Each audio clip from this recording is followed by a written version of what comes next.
દર્શક મિત્રો, આપ જોઈ રહ્યા છો ગુજરાતની એક એવી ચેનલ કે જે તમારા શહેરના પળે પળના સમાચારો તમારા સુધી પહોંચાડે છે. સ્વાગત છે આપનું A1 અભિક્રાઇમ ન્યૂઝમાં. હું છું એન્કર અર્પિતા પટેલ. અંજારમાં સંત શિરોમણી ગુરુ રવિદાસ મહારાજજીની 650મી જન્મજયંતિ નિમિત્તે કળશયાત્રા યોજાઈ. જડેશ્વર મહાદેવ મંદિર ખાતે ભાજપના આગેવાનો દ્વારા સ્વાગત. અંજાર શહેરમાં સંત શિરોમણી ગુરુ રવિદાસ મહારાજજીની 650મી જન્મજયંતિના અવસરે સમરસતા સંકલ્પ અભિયાન અંતર્ગત ભવ્ય કળશયાત્રાનું આગમન થતાં ભાવભર્યું સ્વાગત કરવામાં આવ્યું હતું.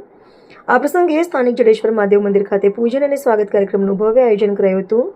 આ ધાર્મિક અને સામાજિક ઉત્સવમાં ઉચ્ચ અને ટેકનિકલ શિક્ષણ મંત્રી ત્રિકમ છાંગા, સાંસદ વિનોદ ચાવડા તેમજ ધારાસભ્ય માલતી મહેશ્વરી વિશેષ ઉપસ્થિત રહ્યા હતા.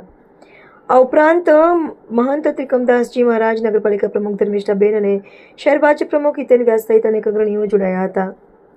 કળશયાત્રાના માધ્યમથી ગુરુ રવિદાસજીના વિચારો અને સમરસતાનો સંદેશ ઘર ઘર સુધી પહોંચાડવાનો સંકલ્પ લેવામાં આવ્યો હતો. આ કાર્યક્રમમાં મોટી સંખ્યામાં ઉપસ્થિત રહેલા નગરજનો અને કાર્યકર્તાઓને કારણે અંજારમાં સામાજિક એકતા અને અદ્ભુત ભક્તિભાવનો માહોલ જોવા મળ્યો હતો. રિપોર્ટર ભરત ઠાકોર, કચ્છ.